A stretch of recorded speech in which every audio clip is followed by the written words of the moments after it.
There are moments in history when truth becomes dangerous, when knowing too much can cost you everything. Tonight we explore the chilling stories of individuals who stood on the precipice of revelation, clutching evidence that powerful forces desperately wanted buried. These are the accounts of whistleblowers, journalists, and investigators whose lives ended under circumstances so unusual, so conveniently timed, that even decades later, questions linger like shadows in the dark. The night of November 13th, 1974, was cold and dark across the Oklahoma plains, the kind of evening when most people were already home, settling in for the night. But 28-year-old Karen Silkwood was driving with purpose along Highway 74, her Honda Civic cutting through the darkness on a rural stretch of road near Crescent, Oklahoma. She had somewhere important to be and something vital to deliver. In her hands, allegedly, was a manila folder stuffed with documents, photographs, and evidence that she believed would expose shocking safety violations at the Kerr-McGee plutonium plant where she worked. Karen had spent months gathering this material, meticulously documenting what she saw as a pattern of negligence that endangered every worker in the facility. She was heading to meet with a reporter from the New York Times and a representative from her union, the Oil, Chemical, and Atomic Workers.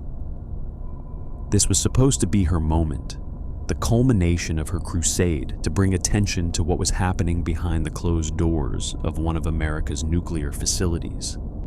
She never made it to that meeting. Sometime around 7 o'clock in the evening, Karen's car veered off the road and slammed into a concrete culvert wall. She died almost instantly.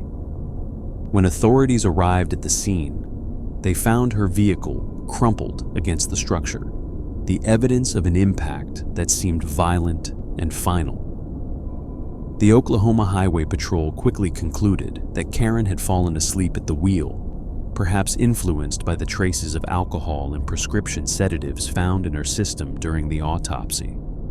Case closed, they said. A tragic accident, nothing more. But those who knew Karen, those who had watched her fight for months against a powerful corporation, refused to accept such a simple explanation. Too many questions remained unanswered, and too many details simply did not add up. Karen Gay Silkwood had grown up in Longview, Texas, the oldest of 3 daughters in what appeared to be an ordinary American family. She was bright and curious, showing an early aptitude for science that would eventually lead her to study medical technology at Lamar College in Beaumont. But life took unexpected turns for Karen. She left college after her first year, married young, and had 3 children before her marriage dissolved. In the aftermath of her separation, she made a decision that would alter the trajectory of her life forever. She left her children in the custody of her husband and moved to Oklahoma City, seeking work and perhaps a fresh start. In 1972, she found employment at the Kerr-McGee Cimarron fuel fabrication site, a facility that manufactured plutonium pellets for nuclear reactor fuel rods. The work was technical and demanding, and Karen threw herself into it with characteristic determination.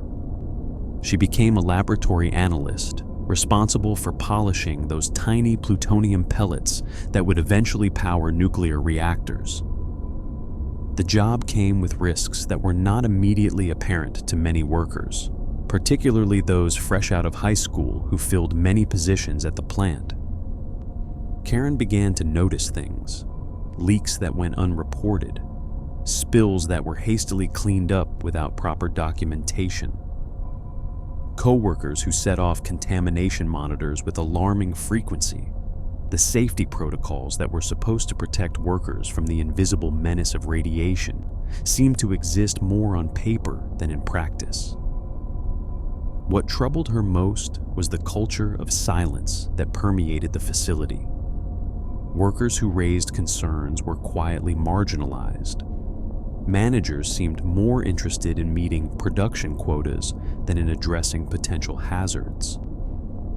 Her concerns led her to become involved with the union, and in 1974, she became one of the first women ever elected to the union's bargaining committee at Kerr-McGee. This position gave her a platform from which to voice her concerns, but it also put her directly in the crosshairs of company management. She began documenting everything she observed, taking notes, gathering paperwork, and building what she hoped would become an irrefutable case against the company.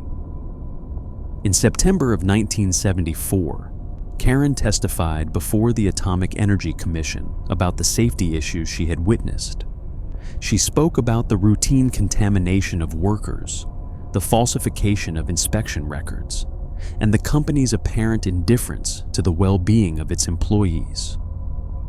Her testimony was detailed and damning, and it made her a marked woman within the company. Then something strange began to happen. In November of that year, Karen herself became contaminated with plutonium, not once, but multiple times over the course of a single week. On November 5th, a routine self-check revealed that she had been exposed to nearly 400 times the legal limit for plutonium contamination. She was immediately scrubbed down at the plant and sent home with a testing kit to monitor her condition. But the contamination kept appearing, even though she handled no dangerous materials as part of her regular duties during that period. What investigators discovered next was deeply unsettling. Plutonium contamination was found in Karen's apartment, in her kitchen, in her bathroom, and most disturbingly, in a bologna and cheese sandwich sitting in her refrigerator. How had this deadly radioactive material made its way into her home, into her food? The company suggested that Karen had deliberately contaminated herself as part of some elaborate scheme to embarrass Kerr-McGee. They painted her as unstable, emotionally troubled, perhaps driven to self-harm by her involvement in the union dispute. But Karen's supporters saw something far more sinister. They believed she had been intentionally contaminated, poisoned by the very company she was trying to expose.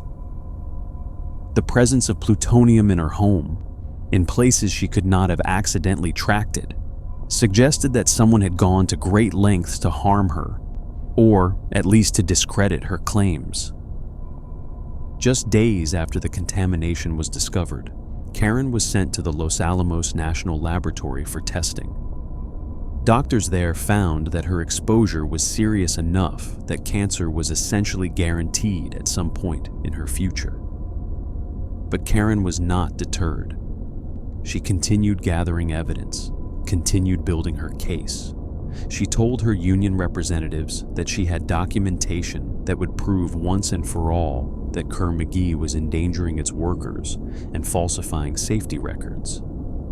It was this documentation she was carrying on the night she died. When investigators searched her car after the crash, the manila folder was nowhere to be found. Whatever evidence Karen had gathered, whatever proof she had compiled over months of careful observation, had simply vanished.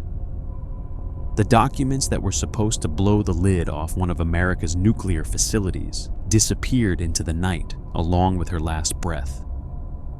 An independent investigator, hired by the union, later examined Karen's vehicle and found evidence that suggested her car had been struck from behind, pushed off the road by another vehicle. Dents and scrapes on the rear bumper seemed to tell a story different from the official narrative of a driver who simply fell asleep.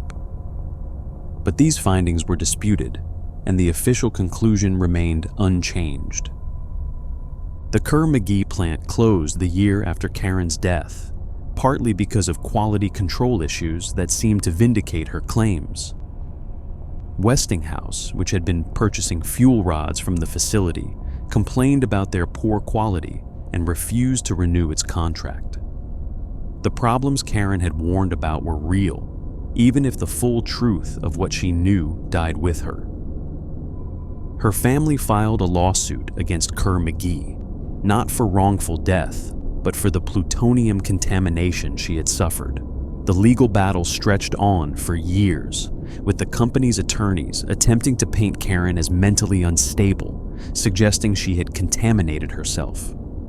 But a jury saw things differently.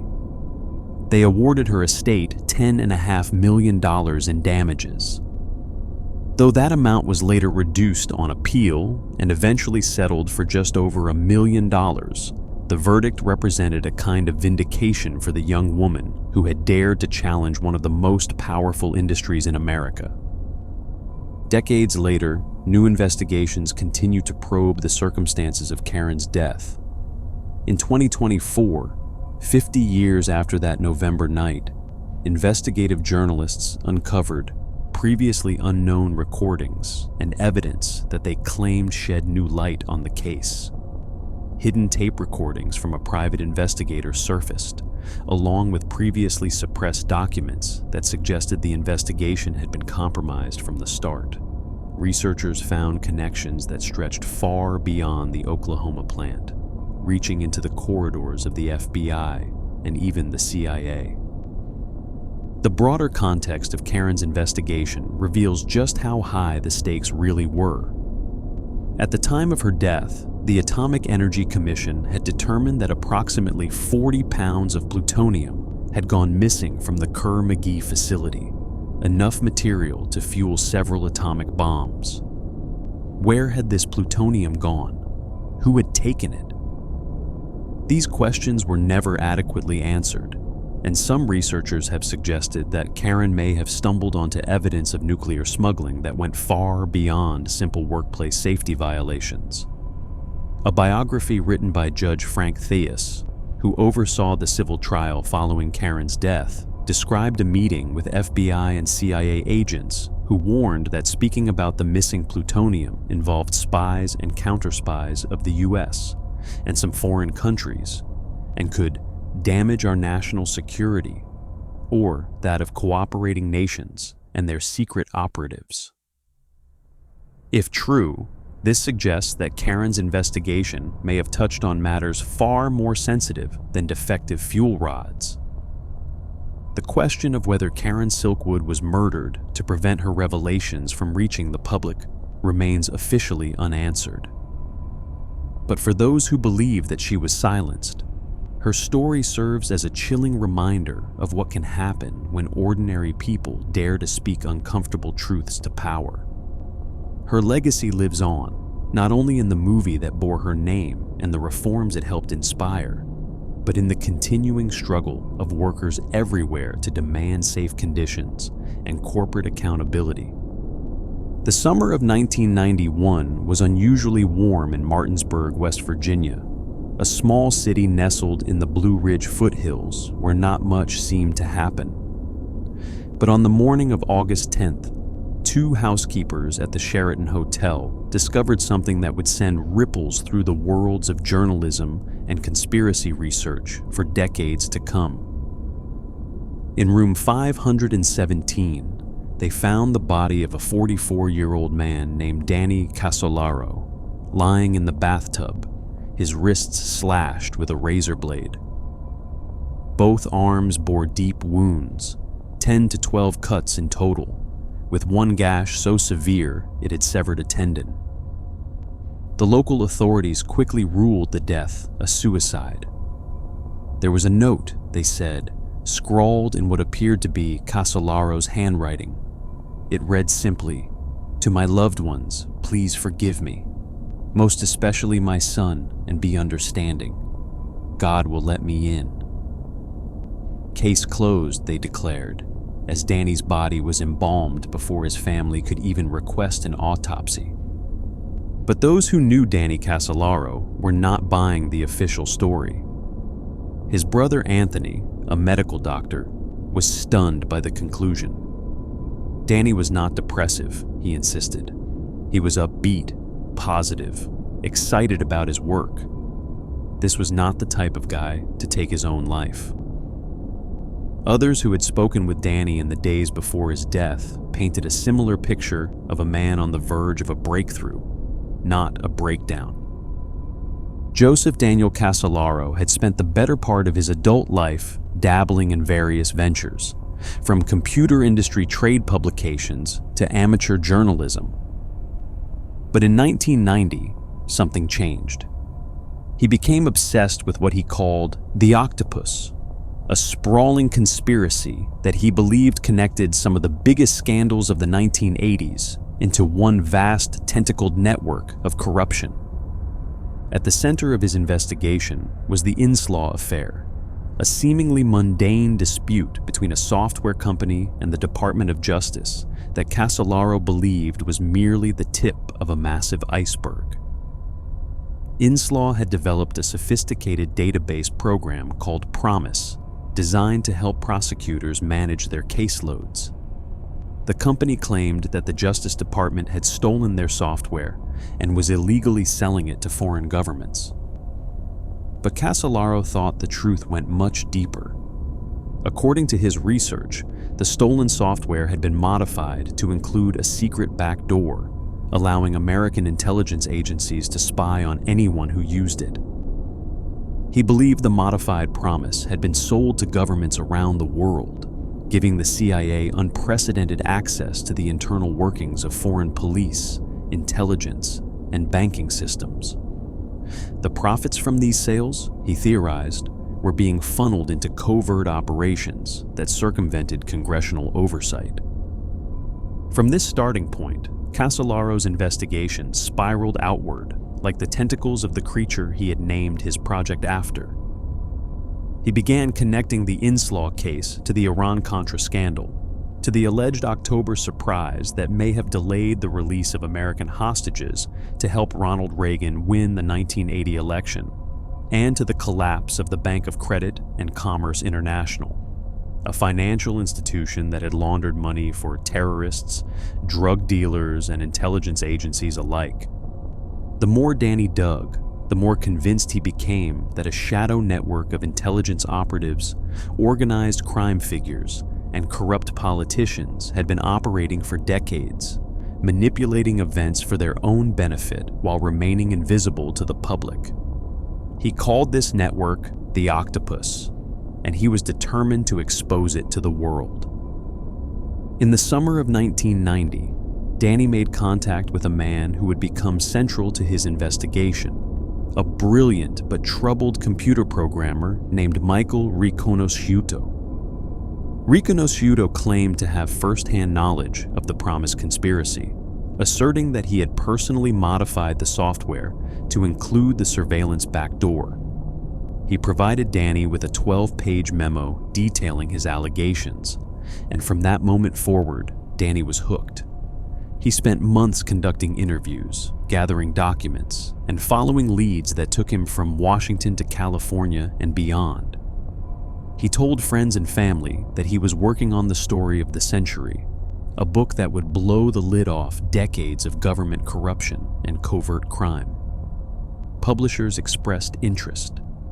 Journalists like Jack Anderson, a legendary investigative reporter, were reportedly working with him on the story. But as Danny got closer to what he believed was the truth, strange things began to happen. He received threatening phone calls. He told people close to him that if anything happened to him, if he was ever found dead under suspicious circumstances, they should not believe it was suicide. They should know that he had been murdered.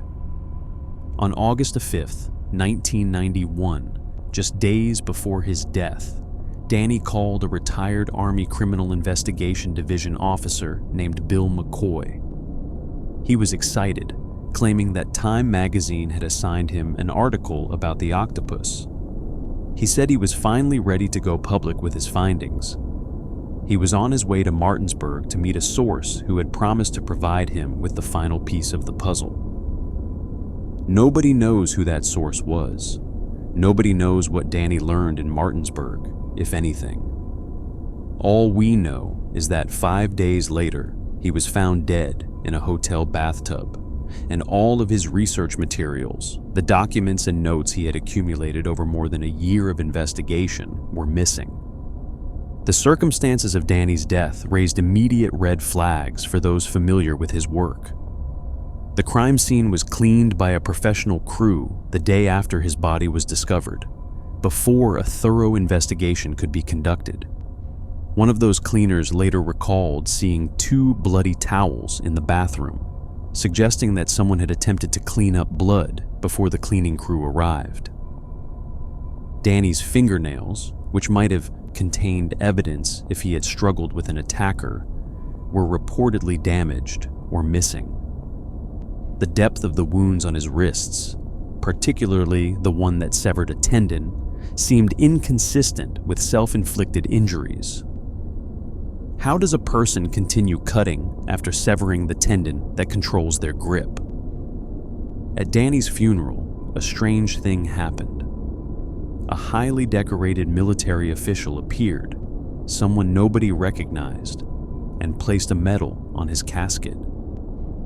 Then he disappeared, and to this day, no one knows who he was or what connection he might have had to the deceased journalist. In the years since Danny's death, his investigation has been carried on by others. Books have been written about the octopus. Documentaries have been produced.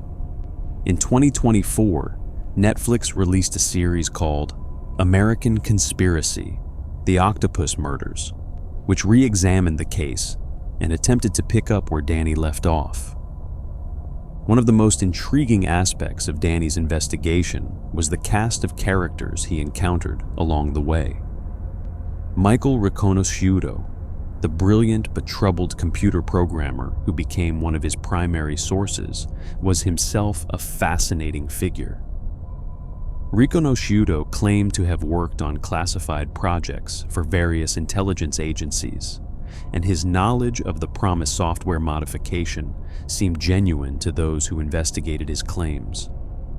But within a week of providing a sworn affidavit to Congress about the PROMIS conspiracy, Riconosciuto was arrested on drug charges, a development that many saw as suspicious retaliation. Danny had been warned about the dangers of his investigation. Friends and family members recall him saying that he knew he was playing with fire, that the people he was investigating would stop at nothing to protect their secrets. Yet he pressed on, driven by what he saw as a journalist's duty to expose the truth, no matter how powerful the forces arrayed against him. The physical evidence from Danny's death scene raised troubling questions that the suicide ruling never adequately addressed. The severity of the wounds on his wrists, particularly the cut that severed the tendon, seemed inconsistent with self-inflicted injuries. A man who has just cut the tendon controlling his dominant hand would have extreme difficulty continuing to make deep, forceful cuts. The pattern of wounds suggested someone determined to ensure the victim did not survive. Furthermore, the rapid embalming of Danny's body, before his family could request an independent autopsy, effectively destroyed evidence that might have revealed the true nature of his death. Whether this was an accident of bureaucratic procedure or a deliberate act of evidence destruction remains unknown, but the result was the same. Any physical evidence of foul play was eliminated before it could be properly examined. But the questions remain. Was Danny Casolaro a troubled man who took his own life? Or was he a journalist who got too close to secrets that powerful people wanted to keep buried? The official answer says suicide, but those who knew him, those who followed his work, believe he was murdered to prevent his revelations from ever seeing the light of day. Co-author of a book about Danny's investigation, Jim Keith, also died under mysterious circumstances in 1999, leading some to wonder if the octopus was still claiming victims. The connection between the powerful and those who might expose them is a thread that runs through many of these stories. And perhaps no case illustrates this dynamic more clearly than that of Gary Webb, a journalist whose work would change the national conversation about the CIA, drugs, and race in America, even as it destroyed his career and possibly cost him his life. In August of 1996, the San Jose Mercury News published a 3-part investigative series that would ignite a firestorm of controversy. The series was called Dark Alliance, and its author was a veteran investigative reporter named Gary Webb. What he alleged was explosive, that during the 1980s, the CIA had turned a blind eye to cocaine trafficking by the Nicaraguan Contra rebels it was supporting, and that this cocaine had flooded into Los Angeles, helping to fuel the crack epidemic that devastated African American communities. The series was meticulously documented, drawing on court records, interviews with convicted drug traffickers, and declassified government documents.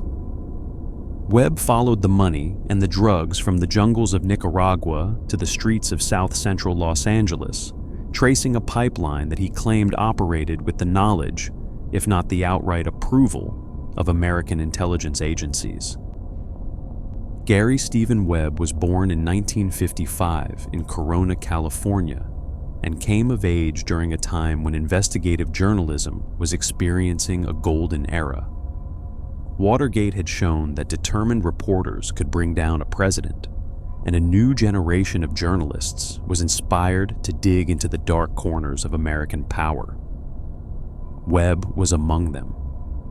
After working for newspapers in Kentucky and Ohio, where he won numerous awards for his investigations, Webb joined the San Jose Mercury News in 1988. He was part of the team that won a Pulitzer Prize for coverage of the Loma Prieta earthquake, but his true passion was for investigative work that challenged authority and exposed wrongdoing. The Dark Alliance story began when Webb met a woman named Coral Baca, whose boyfriend was on trial for drug trafficking. Through her, he learned of a vast cocaine smuggling network that connected Nicaraguan Contras to drug dealers in Los Angeles. The more he investigated, the more convinced he became that he had stumbled onto something enormous. At the heart of his story were 2 Nicaraguan traffickers, Danilo Blandin and Norwin Meneses, who had connections to the Contra movement and who supplied massive quantities of cocaine to Freeway Ricky Ross, one of the biggest crack dealers in Los Angeles history. Ross, in turn, distributed the drugs through the Crips and Blood street gangs, helping to turn crack cocaine from a niche drug into an epidemic. The implications of Webb's reporting were staggering. African American communities had long suspected that the crack epidemic had been deliberately engineered to destroy them, and now here was a mainstream journalist with evidence that appeared to support their suspicions. The story spread like wildfire, driven by the emerging power of the internet and talk radio.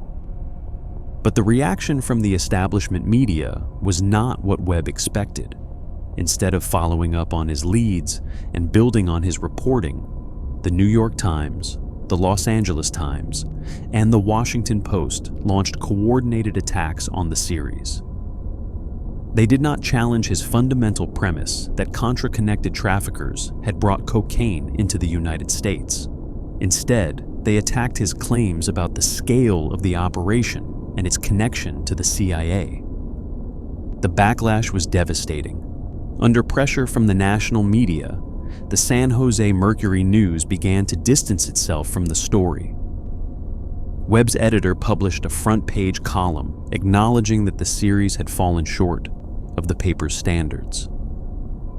Webb was transferred to a suburban bureau in what amounted to a professional demotion. Within a year, he had resigned from the paper. What followed was a slow-motion destruction of Gary Webb's career and life. Unable to find work at another major newspaper, he drifted from job to job. He published a book version of Dark Alliance in 1998, responding to his critics and providing additional documentation for his claims. But the damage had been done. He had been branded as a conspiracy theorist, a sloppy journalist who had oversold his story. Then, in 1998 and 1999, something remarkable happened. The CIA's own Inspector General released 2 reports that largely confirmed Webb's central allegations. The reports acknowledged that the agency had indeed turned a blind eye to Contra drug trafficking for more than a decade. The very same newspapers that had attacked Webb so viciously now published stories acknowledging that his reporting had been more accurate than they had initially claimed. But the vindication came too late. Webb continued to struggle professionally and personally. In 2004, he lost his home and was forced to move in with family members. On December 10th of that year, he was found dead in his apartment, killed by 2 gunshot wounds to the head. The coroner ruled his death a suicide. 2 gunshot wounds to the head might seem like an unlikely method for taking one's own life, and the ruling sparked immediate suspicions among those who believed Webb had been targeted for his work. But medical examiners and forensic experts confirmed that such deaths, while rare, do occur. The first shot, they explained, can fail to be immediately fatal, leading the victim to fire again. Webb's family accepted the suicide ruling. His brother Jonathan, who had been with him the day before he died, said he had no reason to suspect foul play. Gary had been struggling, he explained. He had shown signs of what might have been a manic episode. The family had been worried about him. But for many who followed Webb's story, the questions lingered. Here was a journalist who had exposed one of the darkest secrets in American intelligence history, who had been systematically destroyed by the media establishment, and who had ended up dead under circumstances that, while officially explained, still struck many as suspicious. In 2014, a film called Kill the Messenger, starring Jeremy Renner, brought Webb's story to a new generation. The movie portrayed him as a hero who had been martyred for telling the truth, and it helped to rehabilitate his reputation among journalists and the public alike. Today, Gary Webb is increasingly remembered not as a conspiracy theorist, but as a courageous reporter who paid the ultimate price for following a story wherever it led. The circumstances surrounding Webb's final years paint a picture of a man systematically destroyed by forces beyond his control. After leaving the Mercury News, he struggled to find steady employment in journalism. The major newspapers that had attacked his work showed no interest in hiring him, and smaller publications could not offer the salary he needed to support his family. He eventually found work as an investigator for the California State Legislature, a position that allowed him to continue probing government misconduct, but without the public platform his journalism had provided. His personal life suffered as well. His marriage ended in divorce, and he lost the family home that had been a source of stability for his children. By 2004, he was living in a rented home in Carmichael, California, struggling to make ends meet and facing an uncertain future. The man who had once been one of the most celebrated investigative journalists in California had been reduced to a shadow of his former self. The 2 gunshot wounds that killed him remain a point of controversy for those who refuse to accept the suicide explanation. While medical experts confirm that such deaths do occasionally occur, with the first shot failing to be immediately fatal, the statistical rarity of this scenario combined with the circumstances of Webb's life have led many to suspect foul play. A man being evicted from his home, having lost his career and his family, might seem like a plausible candidate for suicide. But a man whose work had exposed the darkest secrets of American intelligence, whose reporting had been vindicated by official investigations, might also seem like a plausible target for elimination. The CIA's own documents, released through Freedom of Information requests, reveal the agency's intense interest in managing the fallout from Webb's reporting. Internal memos discussed strategies for discrediting both the story and its author, for working with friendly journalists to undermine his credibility. The agency that had supposedly not been paying attention to a regional newspaper's investigative series was, in fact, devoting significant resources to containing the damage. Whatever the truth of his death, Gary Webb's legacy has only grown in the years since. His work is now taught in journalism schools as an example of both the potential and the perils of investigative reporting. His name has become synonymous with courage in the face of institutional pressure, and his story serves as a warning about what can happen to those who challenge the powerful with uncomfortable truths. The world of celebrity journalism might seem far removed from the dangerous investigations we have been discussing, but in the case of Dorothy Kilgallen, the two worlds collided with fatal consequences. By the time of her death in 1965, Dorothy was one of the most famous journalists in America, a syndicated columnist whose work appeared in more than 140 newspapers, and a beloved television personality who had appeared on the game show What's My Line for 15 years. But Dorothy Kilgallen was also a serious investigative reporter, and in the last months of her life, she was pursuing what she believed would be the biggest story of her career, the truth behind the assassination of President John F. Kennedy. Dorothy Mae Kilgallen was born in Chicago in 1913, the daughter of a renowned journalist whose example inspired her own career. She started working as a reporter before her 18th birthday and quickly made a name for herself with her fearless coverage of high-profile crimes and celebrities. She raced around the world for the New York Evening Journal, covered murder trials that captivated the nation, and built a reputation as one of the sharpest crime reporters in the business. Her coverage of the Sam Shepard murder case in 1954 demonstrated her influence. Shepard, an Ohio physician, was convicted of murdering his pregnant wife in a trial that Kilgallen covered closely. When she later revealed that the presiding judge had told her privately that the case was open and shut, and that Shepard was guilty as hell, her testimony became part of the appeal that eventually overturned the conviction. But it was the Kennedy assassination that consumed the final chapter of Dorothy's life. Like many Americans, she was devastated by the president's murder in Dallas on November 22, 1963. Unlike most Americans, however, she refused to accept the official explanation that Lee Harvey Oswald had acted alone. Dorothy found the idea that Oswald was the sole assassin to be, in her words, laughable. She was particularly suspicious about the murder of Oswald by Dallas nightclub owner Jack Ruby, just 2 days after the assassination.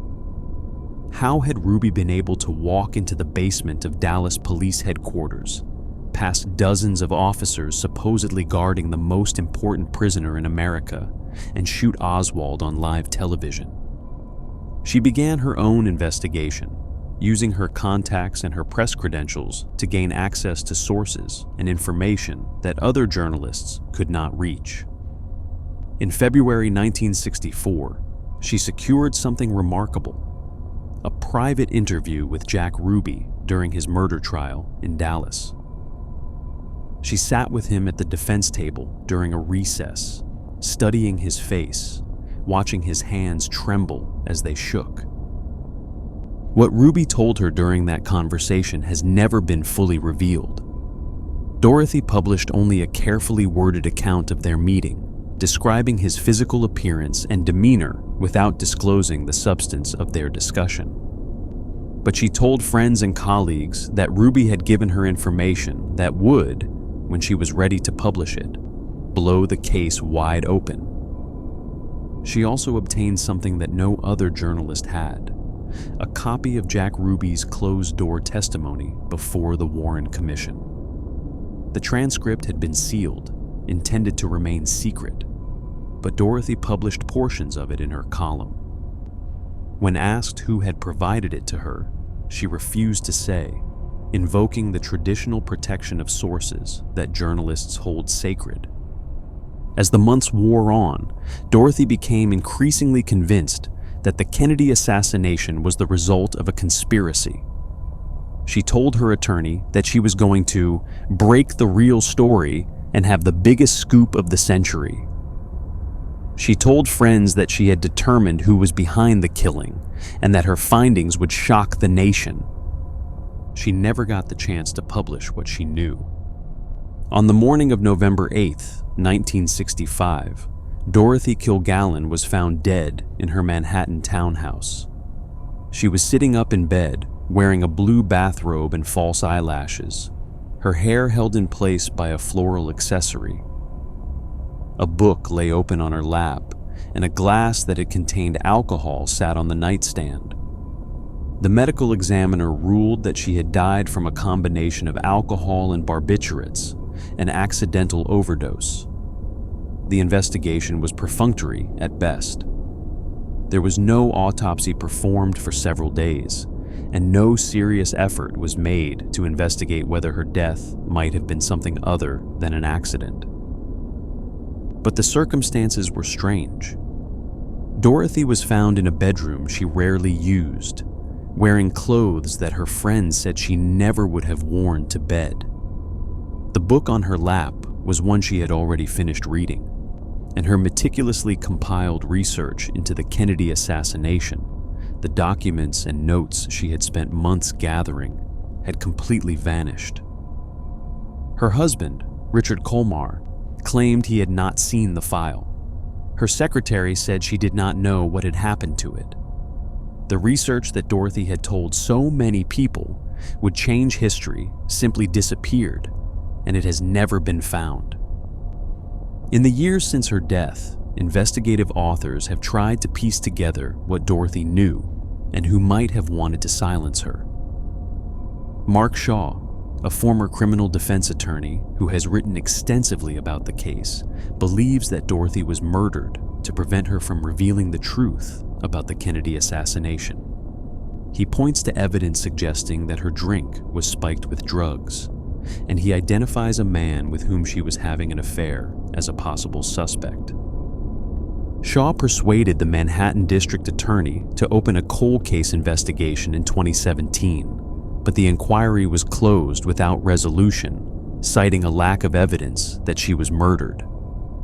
More recently, in 2024, local officials were again asked to reopen the case, and again they declined.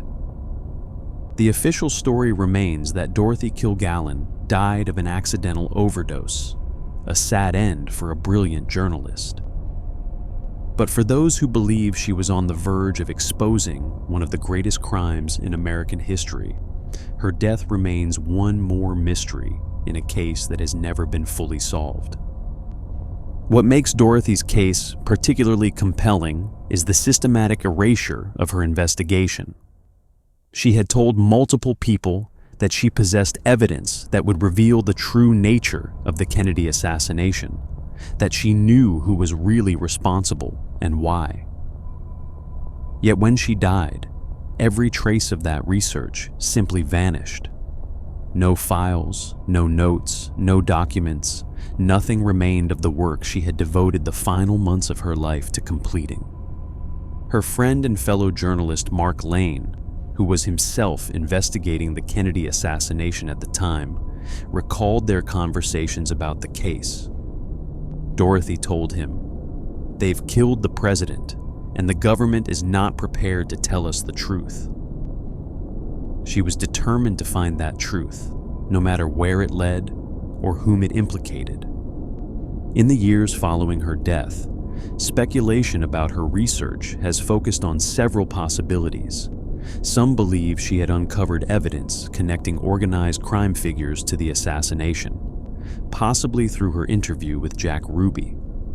Ruby had deep connections to the Dallas underworld and had been seen in the company of known mob figures in the days before the president's death. If he had revealed those connections to Dorothy, it might have made her a target for elimination. Others have suggested that her research pointed toward involvement by intelligence agencies, either American or foreign, in the assassination plot.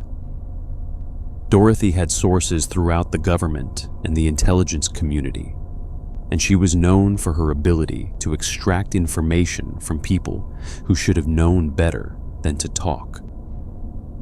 The manner of her death itself raises questions. Dorothy was found in a room she rarely used, in clothing she would never have worn to bed, with a book she had already finished open on her lap. Her makeup and false eyelashes were still in place, as if she had not actually prepared for sleep at all. Was she staged there after death, placed in a position designed to suggest an accidental overdose? The hairdresser who styled Dorothy's hair found something strange when she examined the body. The elaborate hairpiece that Dorothy wore was secured incorrectly, in a way that Dorothy herself would never have done it. Someone else had arranged her hair, someone who did not know how she normally wore it. Was this evidence of staging by a killer, or simply the work of a funeral home employee unfamiliar with Dorothy's style? In 2025, New York City dedicated the corner of East 68th Street and Park Avenue as Dorothy Kilgallen Way, a belated recognition of her contributions to journalism. But the honor came decades after her death and without any resolution to the mystery of how she died. The questions about Dorothy Kilgallen persist, unanswered reminders that even in death, she continues to challenge those who prefer their secrets to remain buried. Across the Atlantic, in the summer of 2003, another expert with dangerous knowledge met a suspicious end. Dr. David Kelly was one of the world's foremost authorities on biological warfare, a scientist who had spent decades inspecting weapons facilities from Iraq to Russia. He had helped expose covert biological weapons programs that threatened global security, and his expertise was sought by governments and international organizations alike. But in the weeks before his death, David Kelly found himself at the center of a political firestorm that threatened to bring down the British government. He had made the mistake of speaking the truth about the case for war in Iraq, and that truth had made him many powerful enemies. The story began with a dossier published by the British government in September 2002, making the case that Iraq possessed weapons of mass destruction that posed an imminent threat to the West. The dossier included a dramatic claim that Iraq could deploy chemical or biological weapons within 45 minutes of receiving an order to do so. This 45-minute claim was splashed across newspaper headlines and used by Prime Minister Tony Blair to justify British participation in the American-led invasion of Iraq. After the invasion, when no weapons of mass destruction were found, questions arose about the accuracy of the intelligence that had been used to justify the war. BBC journalist Andrew Gilligan reported on Radio 4 that the government had sexed up the dossier, knowingly exaggerating the threat from Iraq to build public support for the invasion. Gilligan's source, he would later reveal, was David Kelly. Kelly had not intended to become a whistleblower. His conversations with journalists were supposed to be off the record, providing background context rather than direct quotations. But in the heated atmosphere of post-war Britain, with the government and the BBC locked in a bitter dispute over the accuracy of Gilligan's reporting, Kelly found himself exposed. The Ministry of Defense confirmed that one of its employees had spoken to journalists, providing enough details that reporters quickly identified Kelly as the source. He was summoned to appear before a parliamentary committee, where he was questioned aggressively about his contacts with the media. The experience was humiliating for a man who had spent his career serving his country with distinction. 2 days after his parliamentary appearance, on July 17, 2003, David Kelly left his home in Oxfordshire for a walk. he never returned. His body was found the next morning in woodland near his home.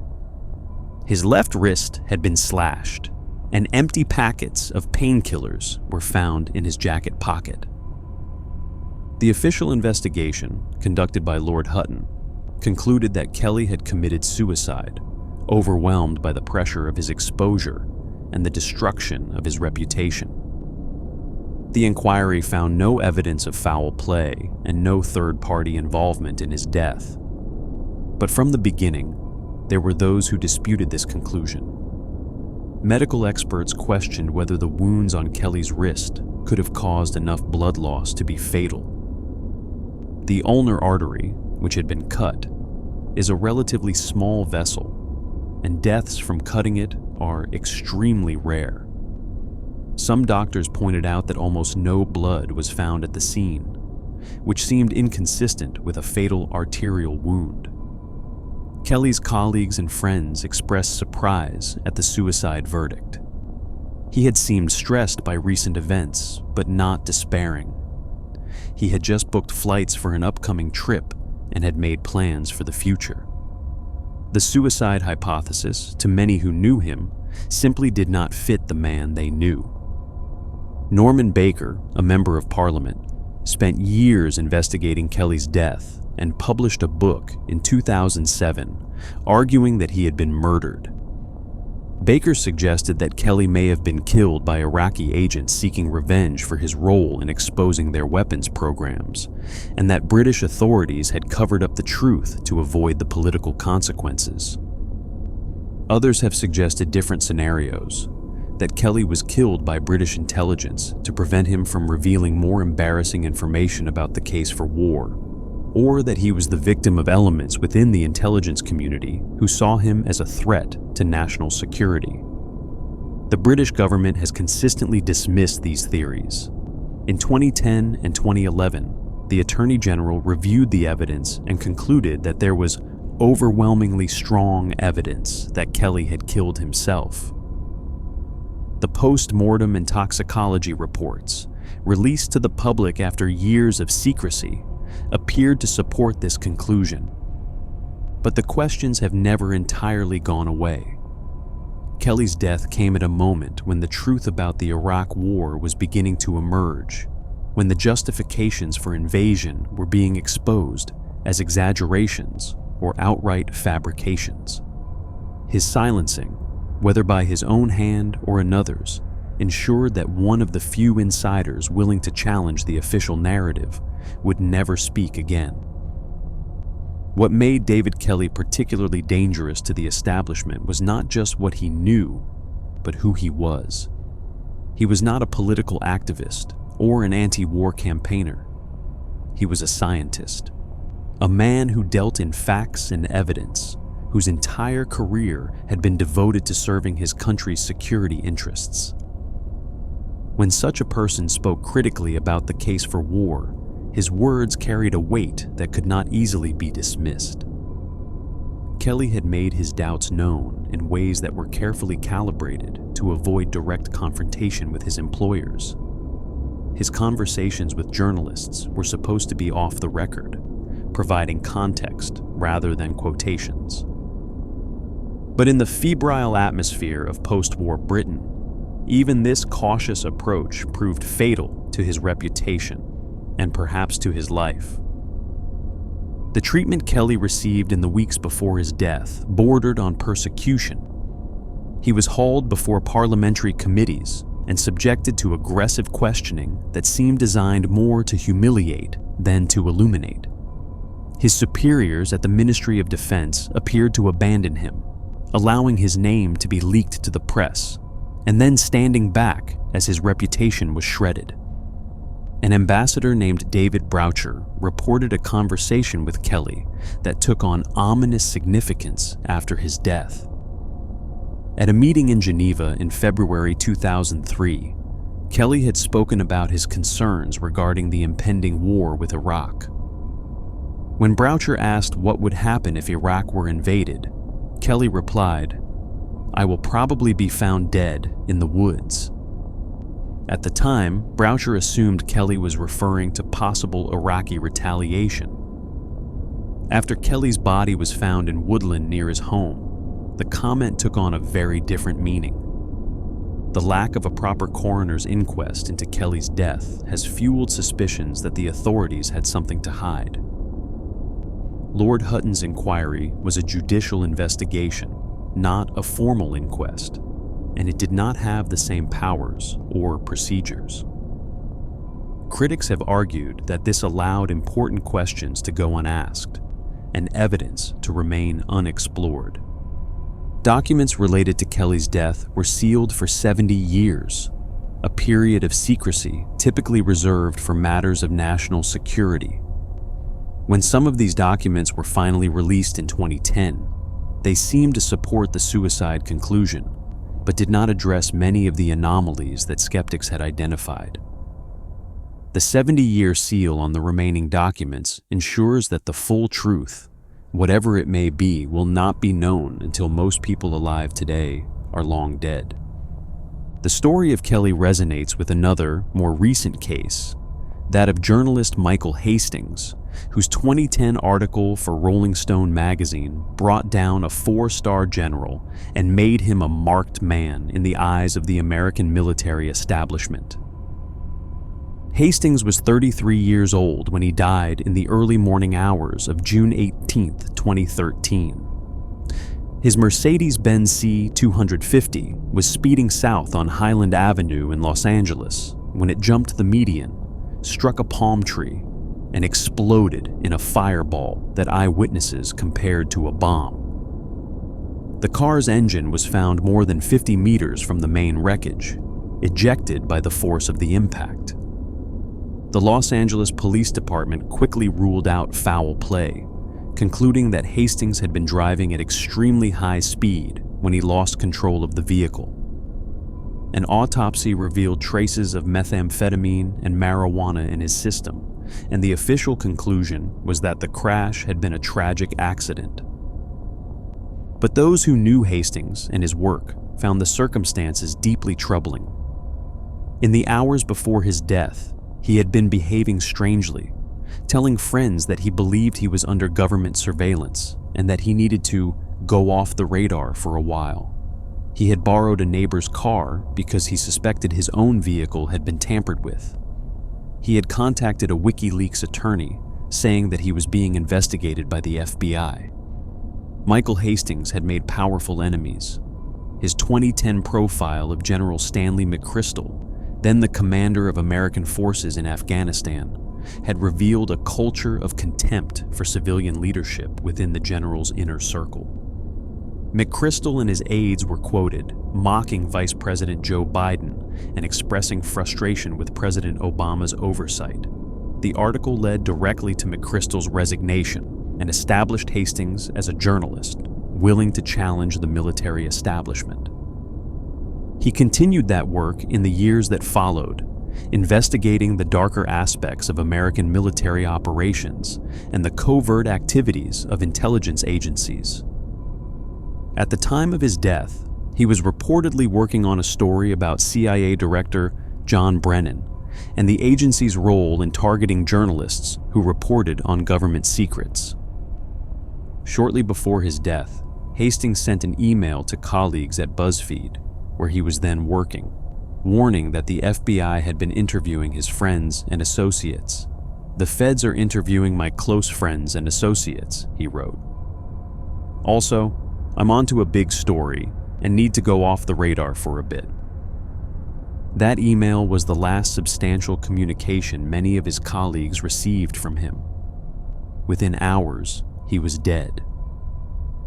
The circumstances of Hastings' death took on new significance in 2017, when WikiLeaks released documents revealing that the CIA had developed tools for hacking into the computer systems of modern vehicles. The documents described programs designed to infect vehicle control systems, potentially allowing remote operators to cause crashes while leaving no evidence of tampering. The WikiLeaks documents did not prove that Hastings had been assassinated. The timeline did not quite match, and there was no direct evidence linking the CIA's hacking tools to his specific vehicle. But for those already suspicious of the official explanation, the revelation seemed to confirm their worst fears. Hastings' family has accepted the suicide and accident explanations. His brother Jonathan, who had been with him the day before the crash and was attempting to organize a family intervention for what he believed was a drug-induced crisis, saw no evidence of foul play. "I really rule out foul play entirely," he told reporters. "Based on being with him and talking to people who were worried about him, I was pretty much convinced that he wasn't in danger from any outside agency." But others remain unconvinced. Richard Clark, a former counterterrorism official who served under both Bill Clinton and George W. Bush, told reporters that Hastings' crash was consistent with a car cyber attack. Whether that attack actually occurred remains a matter of speculation, but the possibility haunts those who believe that powerful forces have the means and the motive to silence those who threaten to expose their secrets. The threats Hastings had received were not subtle. In his book about the McChrystal affair, he revealed that a staffer for the general had told him directly, "We'll hunt you down and kill you if we don't like what you write." Whether this was mere bravado or a genuine warning of things to come, Hastings took it seriously. He knew that his work had made him enemies in the highest levels of the American military and intelligence establishment. His final article, published just days before his death, dealt with the revelations of NSA whistleblower Edward Snowden about the extent of government surveillance on American citizens. Hastings saw the surveillance state as one of the most important stories of the era, and he was deeply troubled by what he was learning. Friends reported that he had become increasingly paranoid in the weeks before his death, constantly looking over his shoulder and worrying about who might be watching him. The evidence that emerged after his death painted a picture of a man who believed he was in danger. He had asked to borrow a neighbor's car because he suspected his own vehicle had been compromised. He had tried to leave town in the middle of the night, showing up at a friend's apartment looking scared and desperate, and he had sent that final email to colleagues, warning them that he needed to go off the radar because federal agents were investigating him. What story was Hastings working on when he died? His widow confirmed that he had been investigating CIA Director John Brennan, specifically Brennan's role in targeting journalists who were working on government secrets. An internal email from Stratfor, a private intelligence firm with connections to the CIA, suggested that Brennan was behind witch hunts of investigative journalists who revealed classified information. If Hastings was about to expose this campaign of intimidation, he would have been a direct threat to one of the most powerful figures in the American intelligence community. The question of vehicle hacking has taken on new urgency since Hastings' death. Modern cars contain millions of lines of code controlling everything from entertainment systems to braking and steering. Security researchers have demonstrated repeatedly that these systems can be compromised, potentially allowing remote control of a vehicle's most critical functions. Whether such technology was used against Hastings remains unproven, but the capability clearly exists. The reach of these forces extends far beyond American borders.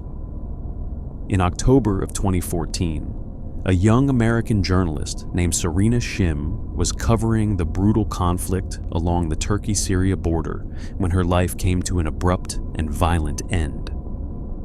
Shim, 29 years old and of Lebanese descent, worked for Press TV, an Iranian state broadcaster.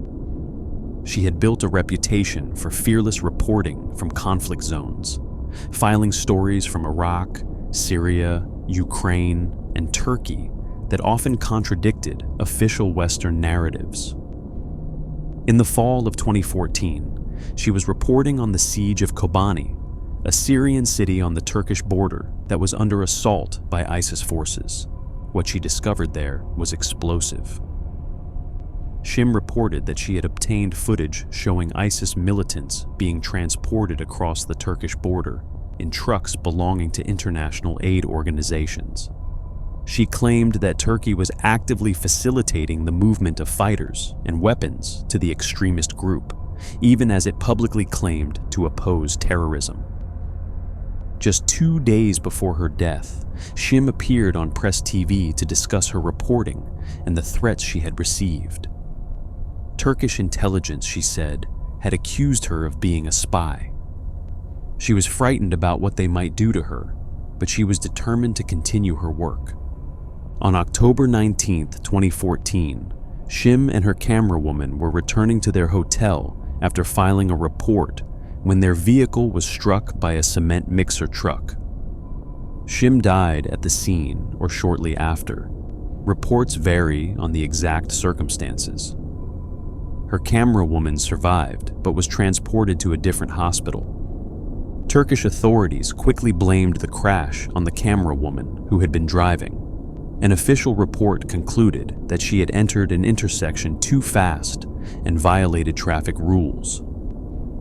The driver of the cement mixer was initially detained but was later released without charges. But Shim's family and supporters saw the circumstances very differently. Her mother, Judy Poe, flew to Beirut to view her daughter's body and was struck by the lack of visible injuries. There was not a single mark on her, she told reporters. The pristine condition of the body seemed inconsistent with a violent vehicle collision. Poe was never contacted by the United States State Department or the Turkish government following her daughter's death.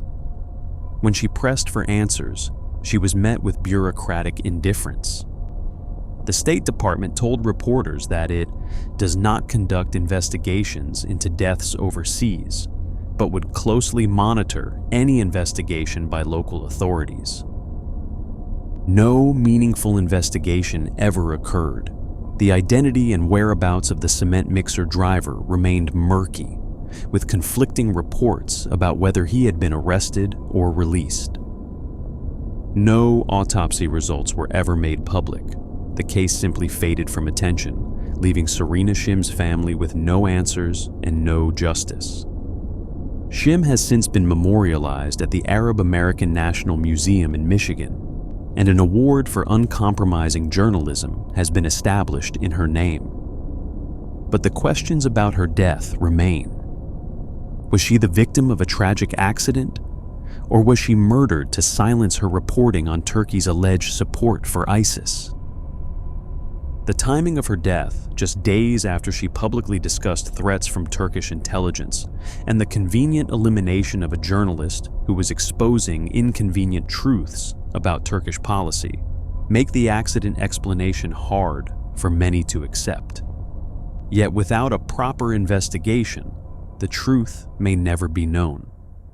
Serena Shim's story is particularly poignant because she was so young, just 29 years old, with a career full of promise ahead of her. She had already proven herself in some of the most dangerous reporting environments in the world, filing stories from Iraq and Ukraine as well as Syria. She was the mother of 2 young children, a 2-year-old daughter and a 4-year-old son, whom she left behind when she died. Her employer, Press TV, described her death as suspicious from the beginning and called for a full investigation. The network's director publicly accused so-called human rights organizations of failing to condemn what he termed a potential assassination tied to Shim's reporting on Turkey's role in supporting extremist groups. But their calls for investigation went unanswered. The circumstances of the crash itself raised numerous red flags. How did a cement mixer manage to collide with Shim's vehicle in broad daylight? Why was she the only fatality when her camerawoman, who was driving, survived? Why were the 2 women transported to different hospitals, making it difficult for anyone to piece together what had happened? And why were early reports about Shim dying at the scene later contradicted by accounts suggesting she had died of heart failure at the hospital? Shim's family has never stopped seeking answers. Her mother maintains a Twitter presence dedicated to keeping her daughter's memory alive and demanding accountability. She has connected her daughter's death to the broader pattern of journalists who have been killed or harassed for exposing inconvenient truths about powerful interests. The United States government, which might have been expected to advocate for one of its own citizens who had been killed under suspicious circumstances abroad, showed little interest in the case. The State Department's response, that it does not conduct investigations into deaths overseas, was seen by many as a callous abandonment of an American journalist who had died while doing her job. Shim was not the only journalist working for Press TV to die under suspicious circumstances. Maya Nasser, the network's Syria correspondent, was killed by militants in Damascus in 2012. A cameraman was killed in a terrorist attack in Kabul in 2017. For those who work at the intersection of journalism and geopolitics, the risks are all too real. The final story we will consider tonight is perhaps the most disturbing, not only because of its violence, but because of the victims it claimed beyond its apparent target. In February of 2013, the bodies of author Philip Marshall, his 2 teenage children, and the family dog were discovered in their home in Murphys, California, an upscale community in the Sierra Nevada foothills. The Calaveras County Sheriff's Office quickly concluded that Marshall had shot his children, Alex and Michaela, before turning the gun on himself. It was a murder-suicide, they said, perhaps driven by the stress of his divorce or some mental breakdown that had gone undetected by his friends and neighbors. But Philip Marshall was not an ordinary father. He was a former airline pilot with connections to some of the most controversial covert operations in American history. He claimed to have worked as a contract pilot for the CIA during the Iran-Contra affair, flying weapons to the Nicaraguan Contras, and participating in a DEA sting operation against Colombian drug lord Pablo Escobar. He had written books about his experiences and had become, in his later years, a vocal critic of the official account of the September 11th attacks. His most recent book, The Big Bamboozle, 9/11ths and the War on Terror, published in 2012, drew on his expertise as a commercial pilot to challenge the narrative that inexperienced hijackers could have executed the complex maneuvers required to strike their targets. He alleged that the attacks could only have succeeded with inside help, and he pointed fingers at the Saudi government and elements within the Bush administration. At the time of his death, Marshall was reportedly working on a new book, one that he told friends would contain revelations even more explosive than anything he had previously published. "You're not going to believe the stuff I'm going to have in the next book," he reportedly said shortly before his death. The friends and neighbors who knew Marshall had trouble believing the official story. He was a devoted father, they said, active in his children's lives and showing no signs of the kind of breakdown that would lead a person to murder their own children. The county supervisor who lived 4 doors away called the scene impossible to reconcile with the person she knew. "I can't tell you how many times we've had conversations over a cup of coffee together," she said. "He loved his children." Investigative journalist Wayne Madsen traveled to the area to look into the case and found what he described as numerous irregularities. The crime scene had been professionally cleaned, he claimed, before a thorough investigation could be conducted. In the days after the bodies were found, black SUVs with out-of-state plates and communication antennas were seen parked near the Marshall home, and individuals were observed searching inside and outside the property, even after dark. Madsen concluded that the murder-suicide story was a cover for assassination, that Marshall had been killed because of what he knew and what he was about to reveal. The method, he suggested, was designed to discredit Marshall even in death, painting him as a madman who slaughtered his own children, rather than a witness to dark truths who had been silenced. The official investigation found no evidence of intruders or outside involvement. The sheriff's office noted that Marshall had a troubled recent history, including a contentious divorce and possible substance abuse issues. They stood by their conclusion that the deaths were a murder-suicide, tragic but not suspicious. Yet for those who have followed Marshall's work and his connections to the shadowy world of covert operations, the questions remain. Was he another victim of the forces he had spent his career exposing? Did someone decide that the revelations in his upcoming book were too dangerous to be allowed into the world? We may never know the answers. The official case is closed, and Philip Marshall's final secrets, whatever they were, died with him and his children in that quiet California community. The Marshall case shares disturbing parallels with another notorious figure from the world of covert operations: Barry Seal, the drug smuggler and CIA operative who met his own violent end in 1986. Marshall had known Seal personally, having worked with him during the Iran-Contra era when both men flew missions for the agency.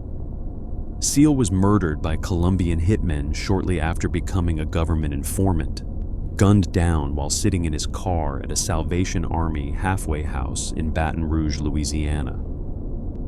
The connection between Seal and Marshall is significant because it places Marshall within a network of individuals who had first-hand knowledge of covert operations that the government has never fully acknowledged. Seal's story, immortalized in the film American Made, revealed a world of drug running, gun smuggling, and intelligence operations that operated far outside the boundaries of law. Marshall claimed to have been part of that world, and his books drew on that experience to challenge official narratives about some of the most consequential events in recent American history. Marshall's assertion that the September 11th attacks could not have been carried out by inexperienced hijackers without inside help was not the ravings of a conspiracy theorist. It was the considered professional opinion of a man who had spent his career flying large commercial aircraft. He understood the skills required to execute the maneuvers that struck the World Trade Center and the Pentagon, and he did not believe that men who had barely learned to fly small planes could have accomplished such precision flying. Whether Marshall was killed because of what he knew, what he had written, or what he was about to reveal in his next book, his death effectively silenced a voice that was challenging powerful interests. The murder-suicide explanation, while officially accepted, continues to strike many as too convenient, too perfectly timed to prevent revelations that someone desperately wanted to keep hidden. The deaths of his children make the case even more disturbing. Alex and Michaela Marshall were innocent teenagers with their whole lives ahead of them. If their father was murdered, their deaths represent not just the silencing of a whistleblower, but the slaughter of innocents to cover the crime. If he truly did kill them himself before taking his own life, it represents a tragedy of mental illness that his friends and neighbors say showed no warning signs. Either way, the Marshall case stands as one of the most chilling examples of what can happen to those who claim to know too much about the dark side of American power. As we come to the end of tonight's journey through darkness and mystery, we are left with more questions than answers. Were these deaths accidents, suicides, the tragic ends of troubled lives? Or were they something else entirely? The deliberate silencing of voices that threatened to expose truths that powerful people wanted to keep hidden. The patterns are impossible to ignore. Again and again, we see individuals who were on the verge of revelation meeting untimely ends.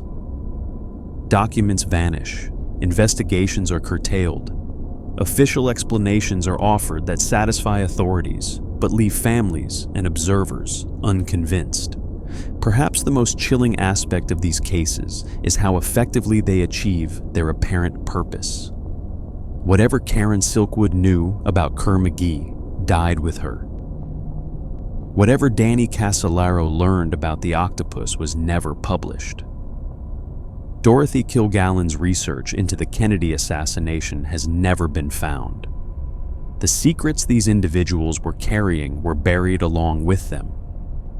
If you found tonight's exploration of these mysterious cases compelling, I invite you to subscribe to the channel and leave a like to help others discover these stories. The truth, whatever it may be, deserves to be remembered, and those who died seeking it deserve to have their stories told.